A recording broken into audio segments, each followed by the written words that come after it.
Howdy folks, Dino here, your firewood maniac. Today we've got a little special thing we're going to do. I'm going to do an interview today. With me today are two people that are very dear in my life. I got my sister here, Melanie, and my dad, also known in the family as Beepaw. So it's not firewood related as such, but it is going to be about the logging industry because that's where my dad grew up, in the logging industry way back when. So let's get this thing going. Dad, say hello. Hello. Hello. Yeah. You can look at me. You don't have to look at the camera. Anyways, so I want to do this interview because you've had some really great stories over the years. All the stuff you did when you guys were growing up in the woods, and I want to start out with first of all, let me start out with a little bit of background, a little biography. You were born in Brunswick, 1936, right? And you didn't even speak English until I went to school. Right, what, 5 or 6? Yeah. When you started at the local Catholic school. Yeah, right. And that's when they taught you how to speak English. Right. So it's half a day of English, half a day of French. Yeah. Okay. So that's kind of the background. So when did you start working in the woods? At what age were you? Oh, must have been. I used to go with my father when he worked for the gypsum company. Yeah. When I was about 5 or 6 years old. You just tagged along? Yeah, I used to tag along and just be there. Yep. I didn't do any work or anything. Okay.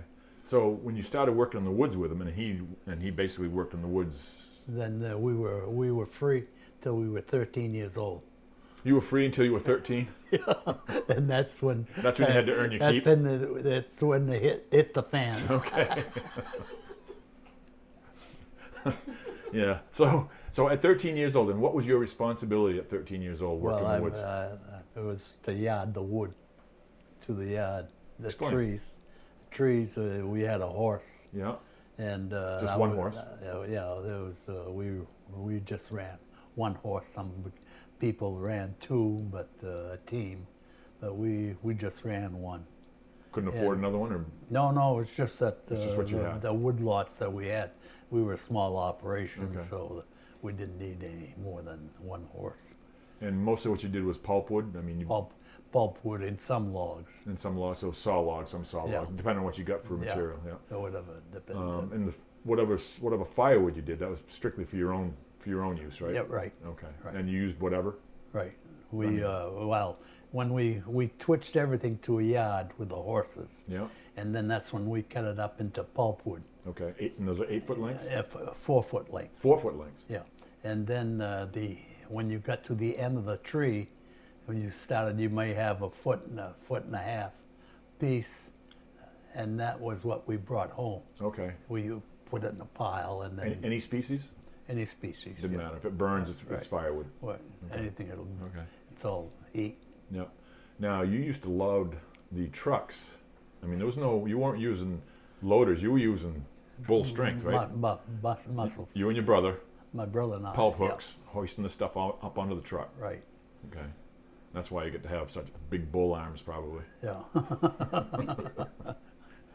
And also, all that hard work made you really appreciate not doing that, so later on you could start your own business and not have to work your tail off, right? Right. Pretty good inducement. Yeah. Well, I guess that didn't go away. Oh well. So you were in charge of taking care of the horse. Yeah. At 13. Yeah. What age were you when you started actually running the chainsaws and stuff? Well, we ran the chainsaw off and on. No, you did? Yeah. Okay. In those days, we had what we called a distant, right? Which was a 2-man saw, weighed 107 pounds. Yeah. And we had a 3-foot blade on it.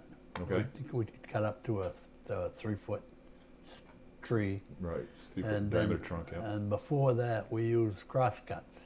By hand. By hand. And the old. And then we always had kerosene in the woods with us to kerosene the blade because the pitch would get onto the would stick. So we kept the keep it clean. Keep it clean so that it wouldn't bind stick. up on you. Yeah. And I can remember now. I can hear my father says, "You just pull, don't push, just pull." Right. Each one on either end, right? Right. One of you is pulling it all the time. Yeah, you pull. Okay. Yeah. So then you went to the 2-man. Now I remember you telling me we went someplace. I think we went and delivered chips to get rid of some chips from the shop, And you told me one story. I asked you about the two-man saw, and you said you worked on both ends of the two-man saw. Yeah. And then I asked you, well, which end was the bad end? And what'd you say? Both ends. Neither one of them was fun, was it? No. Well, the motor end had two handles. Right. And a clutch and a throttle. I have one of those at the house. One of Grampy's old still saws. got the old I have it, original yeah. one, yeah. And then the other end had a tank, oil tank, to oil the chain. Okay. And then there was just one handle. Right. And it also tightened up the blade, the chain. Okay. Automatically? Yeah. No, we had You had to loosen it and We had tighten to tighten it up by hand. Now, I think you also told me it had a gearbox because the motor always had to be in an upright position. Right? The motor always ran in the upright position. Okay. And then if you want to fell a tree, you would pull a lever on the side of the machine that would turn the transmission, Yep. go to 90 degrees. Right. Okay, so it always maintained that same attitude, always Right. upright. It wouldn't run otherwise, right? Or Right. the It oil would go into the. motor wouldn't run otherwise. Yeah. Would you say 107 pounds? 107 pounds. 107 pounds. Yeah. Yikes. You did go to one-man saws eventually, didn't you? Didn't you have Yeah. some- Oh yeah. But Small the ones. one man saw you had to have 2 or 3 of them to end up being do a day's work. It's unreliable. They weren't that reliable. I take it they weren't like the new modern Husqvarnas that No. that I use anyhow. They didn't have electric starts. Well, or we don't have electric start. any of that stuff. It's not quite that fancy. All right, and now there was another story you told me once. You guys used to trim limbs and stuff with an axe, using a limbing axe, right? Right. And you also, what'd you do with that axe one time? Oh, I drove it in my shin bone. And I had to go to the doctor naturally, Yeah. and sewed it up. And When that was all done, you went back out into the woods? yeah, oh yeah, Yeah. yeah. There was no days off. Yeah. So, whoops. So, but later on, I mean, so how old were you when you finally got rid of the horse? Oh, that must have been around 14.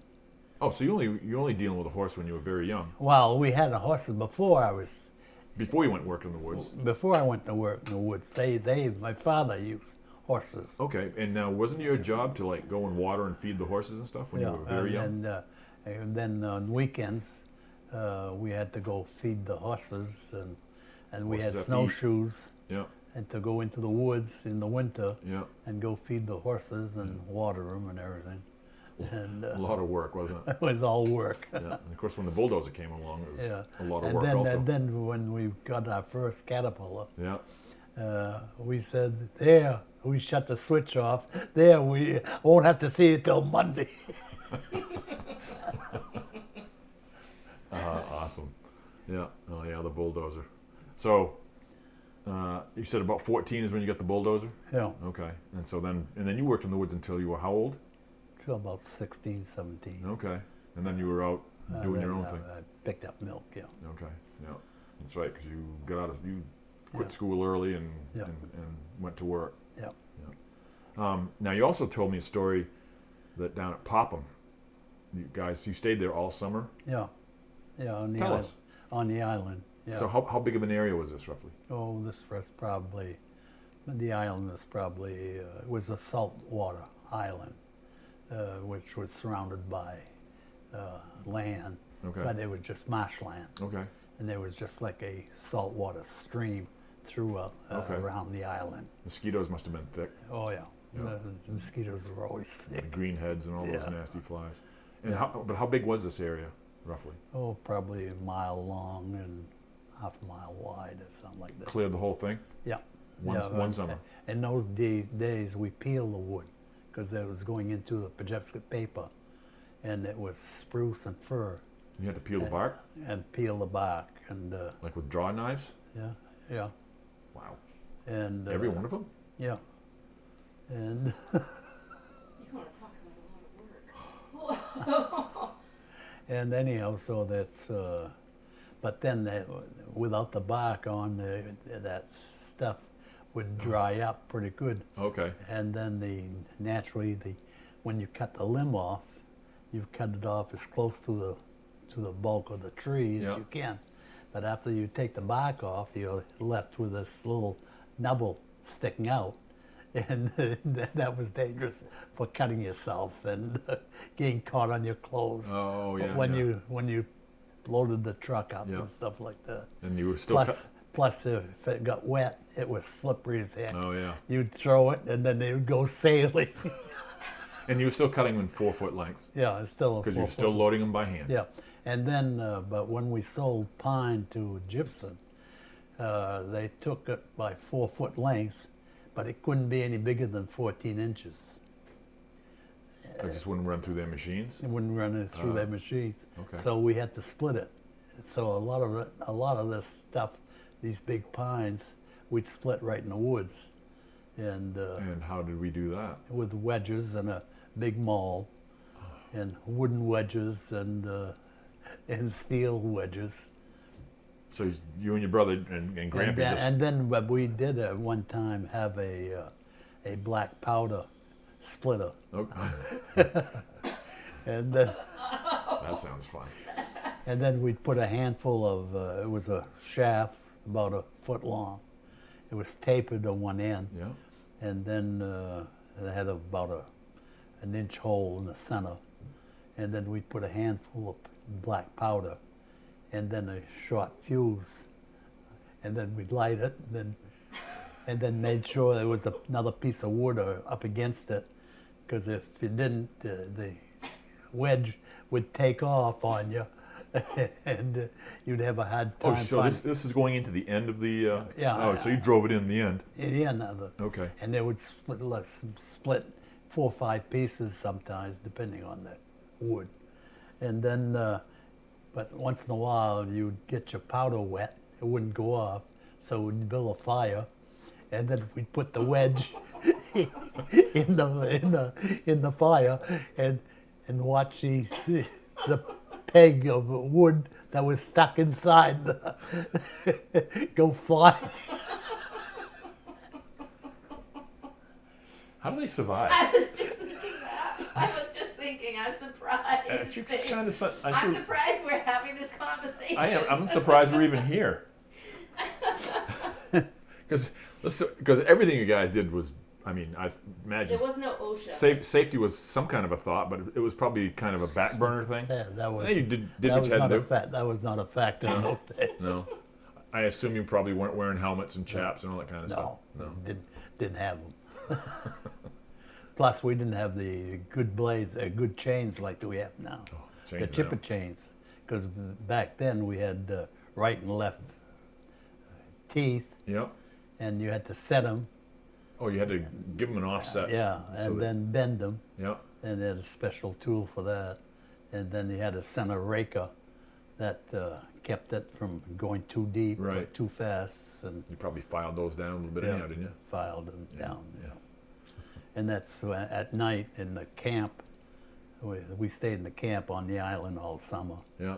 and on one of the summers we worked in the woods. And at night the guys they'd drink their beer and talk about the day's activity Yeah. while they were filing their saws. Yeah. And, And drinking beer. and talk about last year's lies. Yeah. The big one that got away. Yeah.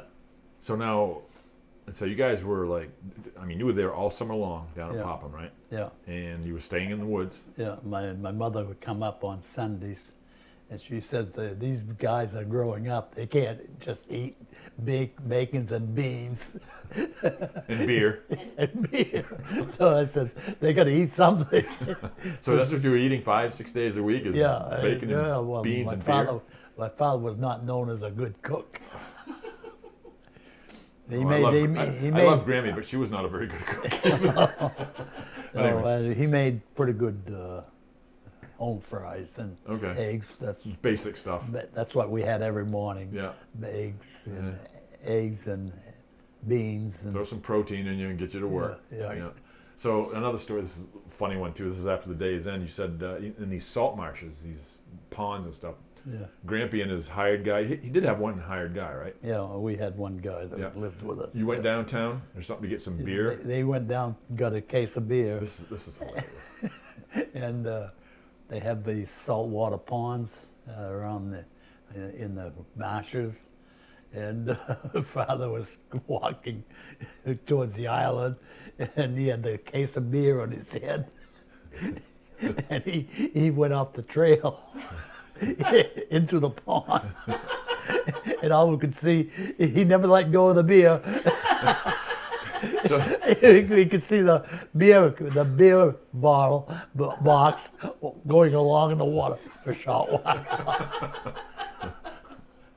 that's the kind of stuff you only see in cartoons. But apparently But it happens Grampy- in real life. It did with Grampy. Yeah. Yeah. Oh, that is rich. Yep. Yeah, we done all kinds of stuff like that, and then we used to cut trees in towns too for people, Right. and my brother and I were the monkeys. Yeah. Oh, We had to be the aerial guys. you know, shimmying up the tree and, Yeah. and doing all the real Yeah, safe stuff. Yeah, oh yeah. Yeah. Yeah. With safety harnesses and all that stuff. You did it? Oh, that's. I guess I just told a funny They one. were free falling. Oh, okay. Yeah. No, there was no such thing as, there wasn't too much safety in those days. No, this is back in the we're talking 40s and 50s, right? Yeah. Yeah. Yeah. Okay. Did you tie off at all? Did you have any line or anything around your waist? No. Nothing? You just No. climbed to the tree and Yeah. With a chainsaw or crosscuts? By hand. Oh, your handsaw. Yeah, handsaw. Okay, so Bucksaw. so you had that like just strapped to you somehow and just climbed the yeah, tree and then. we could hang on to it. And some of these trees, we could use the ladder to climb up Okay. to the first Okay. limbs. Some of these town trees, they had big limbs Right. sticking down, and Okay. so. again, surprised we're here. So and of course Grampy made a fortune doing this. No, we didn't make any money. That's something that Probably quite the opposite, right? That's sometimes I used to tell my father. I says, "We wouldn't be better to sit on our ass and lose money rather than work and lose money." And lose more. Yeah, better to do nothing Yeah, and well, just not make any money than to that's go to what work it and is. lose money. That was his His philosophy. mentality was Yeah. to work, gotta work. You got to work, Work. Yeah, and so Oh, if nothing else, Dad, you sure did get. I mean, he taught you some lessons on how to work because there's no question boys knew how to work. we were left alone till we were about 13, and then he'd say, "Pack your clothes. We're going into the woods." So, up to 13, it was like you were living the dream. Living the dream in town, no money, but you were Yeah. living the dream because after that it was. Well, I'd all go work. to the woods even before 13 Yeah. and help, but Yeah. So then, 17 years old, and then it was time to go. You went on your own and you were Yeah. doing the milk pickup stuff. yeah, Never really looked back. no. And the guy says, "Never worked so hard to make so little." Yeah. Well, I think that's probably it. It's just about time to go to lunch, isn't it? No. Huh? No, I'm in my pajamas. Well, you can put. I think you're going to edit that. Not necessarily. What else? Anything else? You got any questions there, Mel? Well, what was the horse that used to find its way back? Oh yeah, tell us that one. The horse in the morning. You said the horse. All horses to begin with. Once you when you first started using them in the spring, you before you started graining them, us young people weren't allowed to run them because the horses were too wild Okay. when they first got used to working, and then you started feeding them grain, which made them a lot friskier. Made Yeah. what? Oh, made Made him 'em- friskier. Friskier. Okay. Yeah. And then when they started working, they got into like a Sort of a routine. pace or a routine. Yeah. Routine, and then you'd make a few runs back and forth to the yard, and then the horse, if he was any good at all, would walk back and forth, and we had the choppers hook up a tree, and then he'd walk down to the yard, aiming towards the yard. The horse would come to the yard, stop. And without any guidance, it was Without any guidance. just yeah. knew where to go. Yeah, he just After knew a where couple of practice I So runs. got did you give them grain at the yard so No, that no. would entice them to come back and forth? No, that's just what they just done that. And then you'd unhook them in the yard and turn them around, head them back to And the they'd chopper. go, and they'd go back to the Yeah, wood the yard, chopper would hook it up again and turn it around and send it turn on its around way. and back. Yeah, Isn't that wild? It is. Yeah. yeah. Did and, the horse ever, did they ever Oh go yeah, off well on some, their own? some horses, they're just like people. Come noontime, you had to hang on to them because they wanted to leave. They'd had enough. Yeah, they didn't want to work anymore. They were on a 5-hour workday. You might edit that I'm one probably out. going to edit that out. Yeah. That's going to be edited. And anyhow, so no, then we had some horses that weren't worth a damn, just like people. There was some horses would practically kill themselves trying to pull something that Yeah. they couldn't pull, and then others, if it was too heavy, they'd lay down like a cow.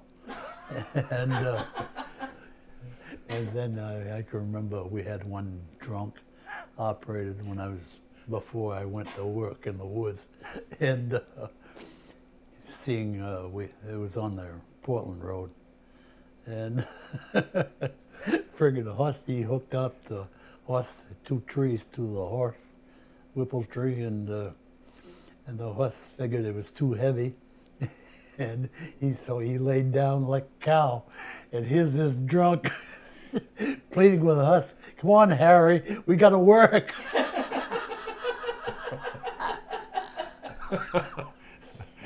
I never forgot that. I thought I'd die laughing. He was pleading with the horse. And the horse was not paying any attention to him. Oh, maybe he should have spoken French. Huh? Maybe he should have spoken French. Probably. But then there was one guy that worked for us. He was, we called him Creeping Jesus. He was a real religious guy. Yeah. And he, for some reason or other, I don't know whether he beat the horse or something at one time or another, but when the horse saw him, this last horse we had, King, for some reason or other, just hated the sight of him. And the horse would just do just about everything, kick and everything Really? else. Oh yeah. And I don't know whether he had beaten him or Could be. something or other. But we had some horses that just smile. Well, how many horses did you guys go through? We went through probably. I went through 2.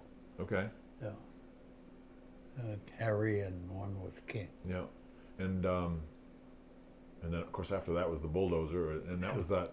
Was that international that's over to our house? No, that was a Caterpillar 15. Oh, it was a Cat. Okay. Cat 15. Then we bought a Cat 22, and then we bought the The international. T6. Yeah, Yeah. T6. So the Caterpillars are gas or diesel? gas. Gas. Yeah. Okay. Little 3-cylinder gas, 4-cylinder gas motor. 4 cylinder. 4 cylinders. They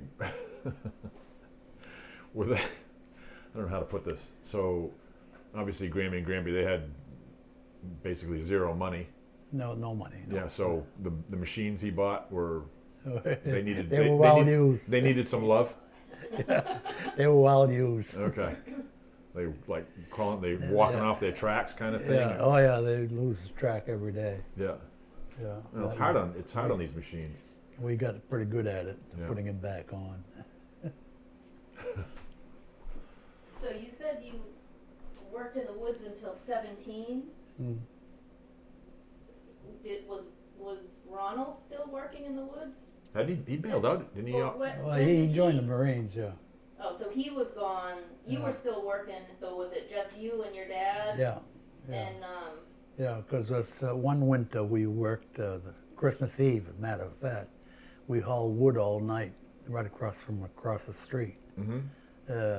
Because there was no money for Christmas, and the mill had just started taking pulpwood, and we were finally frozen enough so we could get into the woods with a truck and get it loaded and bring it to the mill. So you, And we hauled all night. to make enough money to buy a Christmas goose for Christmas? Yeah. And It was a pretty good inducement, wasn't it, Dad? yeah. To go. That's why I used to tell my father, I says, hey, why don't we just sit on our ass and lose money rather than work Yourself to death. and Death. lose money. Yeah. So when you left the woods at 17, what did Grampy do? He kept going. He kept going?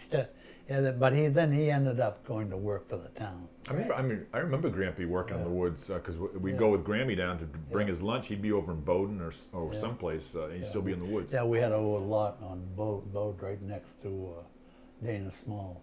Yeah, yeah. Yeah. Well, there was that. On Plus the there Lewis was Hill Road. those places over on like West Road. I mean, I saw him in a Yeah. couple of different places. I went with Grammy.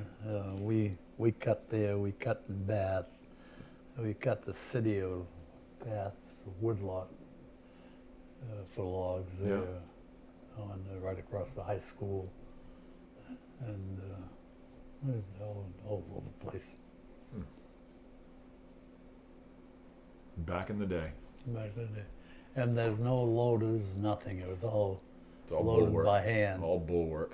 All bulwark. Yeah. Well, you said you did saw logs too. How big were the saw logs? Well, You're not going to cut those into 4-foot pieces. No, well, those were cut 16, Yeah. 18 feet, whatever. Those are good Yeah, but- size. You could have a big girth on those things. Yeah, well, yeah. That's why we built brows on the side of the road. Okay. You built what? A brow. Well, we called it a brow. That's it's like a log cabin you build alongside the road, and then you come in with a scoot.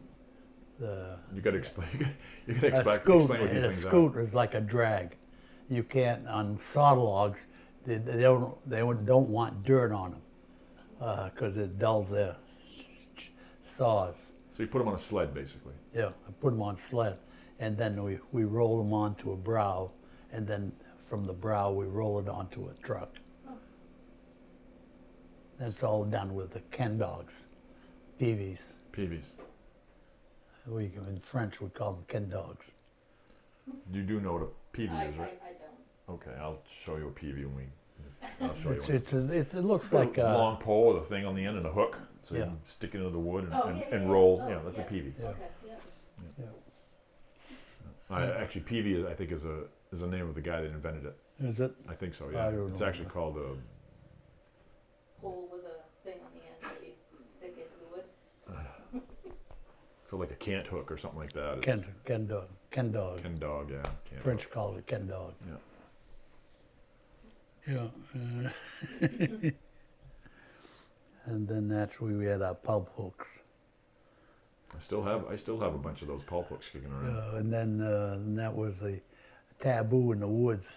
Where's your pulp hook? Yeah. Goes on trucks with tires. Yeah, you know where those things are gonna go, don't you?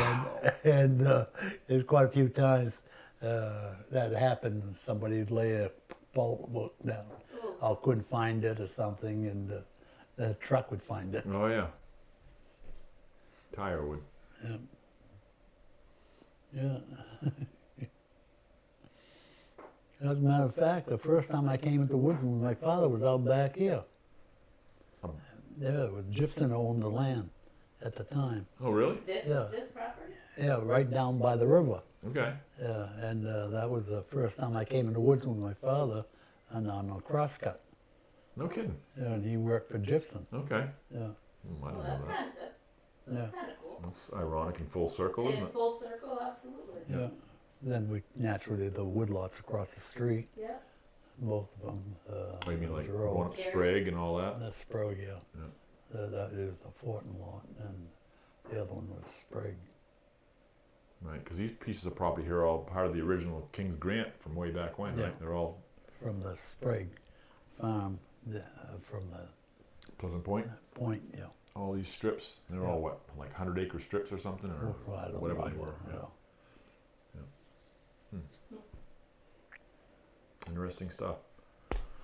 Well, any questions, man? Nope. Have you heard some of these stories before? Yep. All of them? Nope. It's always a learning experience. There's Isn't always it? a learning experience. Did you have any close calls? Ever have any close calls?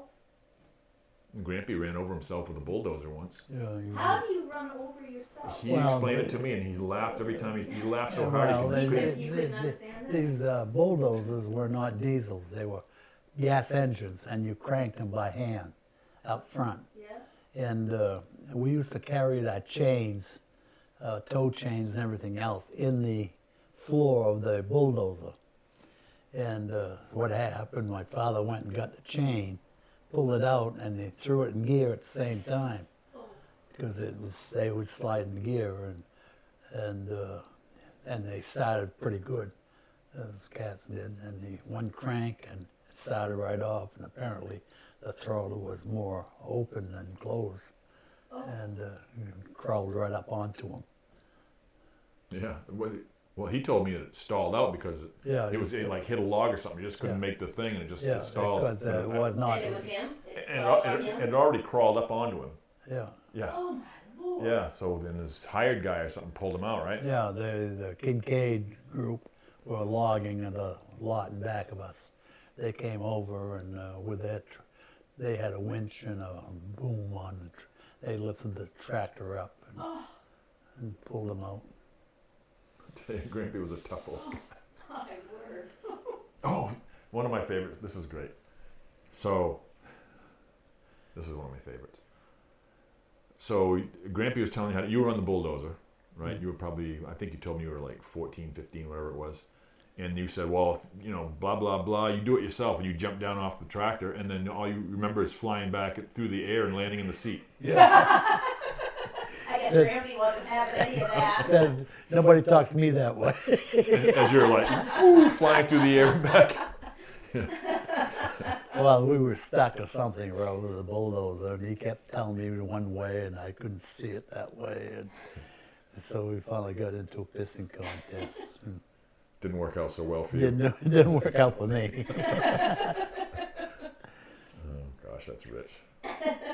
No, I can see Grampy doing that. Can't you, Mel? Nope.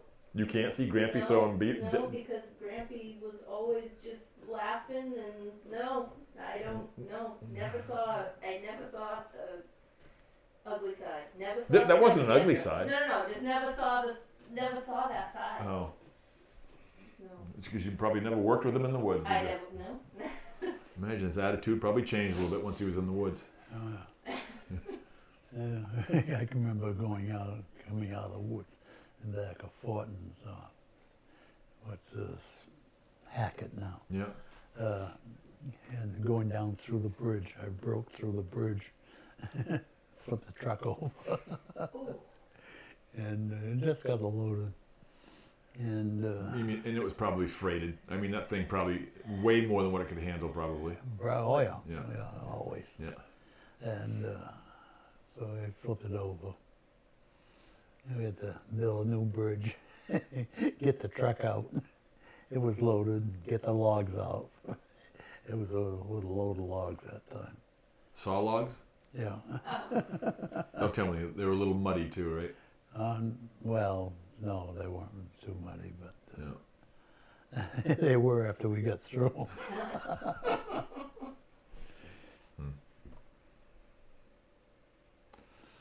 Then we built roads out of corduroy roads Just rows of. across. You cut a bunch of trees about 4 or 5 inches in diameter, and then you put those next to each other across a bog or something Yeah. to get the truck across. And Well, they're still using that kind of thing today. They take yeah. those big timbers and they get them they're bolted using together, timbers, yeah. and they can float Yeah. cranes, anything across. yeah, there. we done that years ago. Yeah. Yeah, that was a woodlot in Wiscasset, Woolwich, Davis Island, actually, the other side of Wiscasset. Mhm. That there was a million board feet on the ground, and it was all stuff going into Bath lumber, Yeah. and that's where we had to build a corduroy road in there, Just to get to it. just to get to them. Yeah. How did you find the woodlots? Like how The people word, call of, you? word or- of mouth, yeah. A lot of times, they wanted to pay their taxes or something. Or, Oh yeah. A little extra money. Yeah.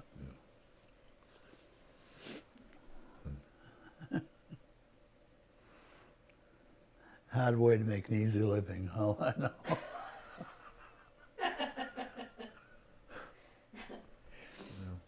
I mean, it wasn't all bad. Mostly maybe, but not all bad.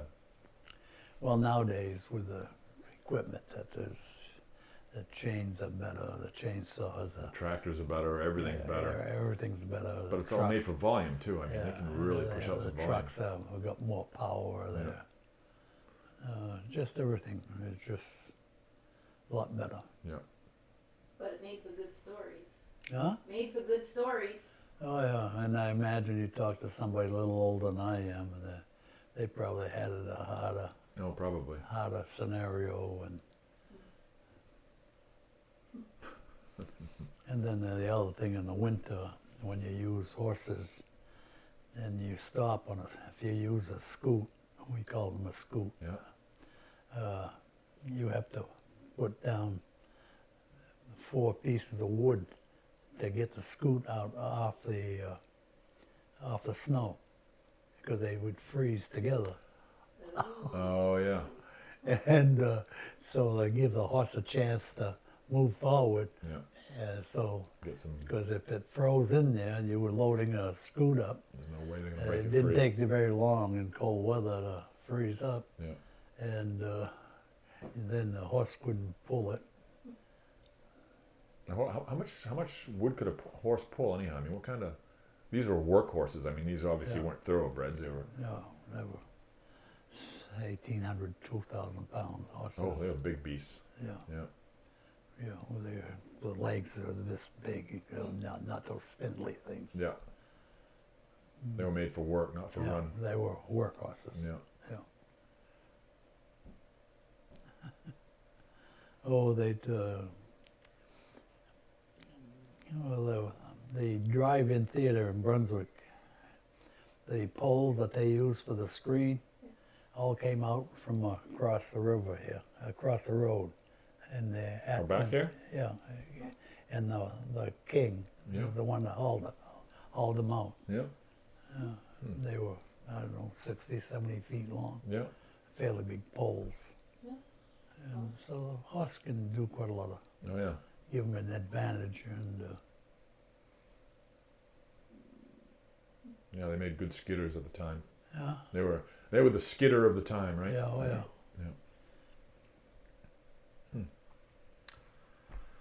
Well, I'm getting a little peckish. You? No. You hungry for some lunch, Dad? I mean, obviously you're gonna put some pants on. I'd have to dress up, but I'm not dressing up. You're not gonna dress up? No, You're not gonna go downtown and? I'm not going down. Oh, you're not I gonna?